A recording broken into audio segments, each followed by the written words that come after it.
করতে চাই, এই যে বিশ্বব্যাংকের কথা শুনে এই যে কাজ করছেন, জনগণের পকেট কাটার নীতি নিচ্ছেন, এইটা হচ্ছে স্বৈরাচারের ছায়া। আমরা আপনাদের কাজকর্মে স্বৈরাচারের ছায়া দেখছি, স্বৈরাচারের ছায়া দেখতে চাই না। এবার পরিষ্কার করে বলি, আসলে কি আমাদের সামনে কোনো উপায় ছিল না? আমি সেটাও আপনাদেরকে বলি। আমাদের বিবেচনায় 12,000 কোটি টাকা তোলার জন্য জনগণের পকেট কাটার দরকার ছিল না।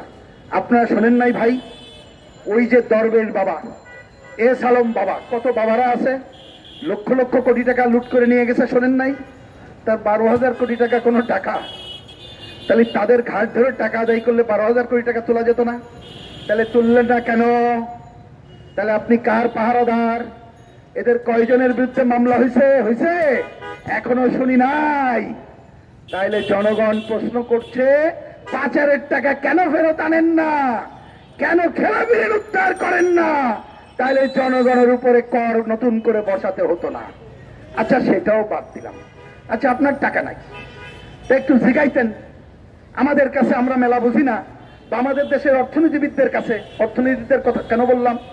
এই যে ওনারা এত বড় কাম করলেন, বাংলাদেশে একজন অর্থনীতিবিদের নাম বলেন তো যিনি বলছে আমি সাপোর্ট করি? পাইছেন এরকম? পান নাই। বরঞ্চ আমরা বলি বিকল্প ছিল, যদি টাকা না থাকে দুরবস্থায় পড়েন, এই যে বললাম এগুলো আদায় করেন, আর বাংলাদেশে বড় লোক আছে না, তার উপরে ট্যাক্স বসান।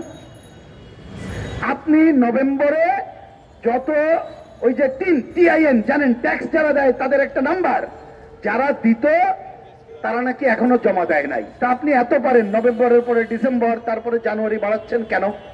সেইটা ঠিক মতো আদায় করছেন না কেন? আপনি কেন বড় লোকের ট্যাক্স বাড়াচ্ছেন না? যদি দুরবস্থায় পড়েন, যারা একাধিক গাড়ি চড়ে, একাধিক বাড়ি আছে, একটা নির্দিষ্ট অঙ্কের টাকার উপরে টাকা ব্যাংকে আছে, তাহলে স্পেশাল কর ধার্য করতেন।